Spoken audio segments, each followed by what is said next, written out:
Hey guys, my name is Lucas. Now, if you haven't seen it already, one of our videos down below did cause a little bit of discord about whether the Megalodon is alive or not. So give me a minute to explain how we know that this animal is no longer around. So what we do know about the Megalodon, it was the largest shark that we know of to exist. This shark could have been anywhere from 40 to some people suggest that it could have been 80 feet long. And we know that because by studying their teeth, we can kind of get a good idea of just how large they were. So with the Megalodon, a lot of people make the argument that, well, the ocean's super deep and we haven't explored it all, and that might be true. But the thing about Megalodon is that we know what it mainly ate.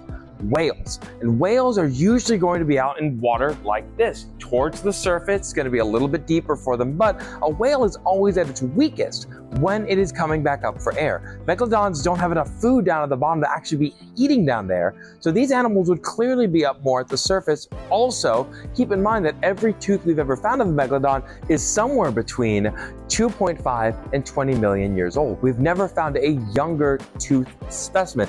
So how did something so big and so powerful go extinct? Well, there are a couple of different theories as to how it happened. One hypothesis suggests that climate change caused the loss of its food source. Mainly a lot of whales and sea turtles and other things went extinct and they weren't able to feed themselves.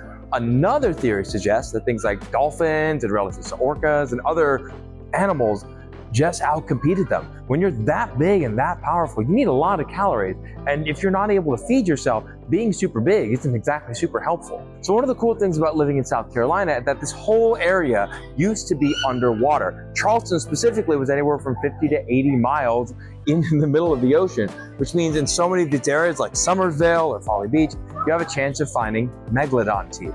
So if you ever get a chance, do some fossil digging, find local companies that are going to assist you in finding them. They're a really amazing piece of South Carolina's ancient history.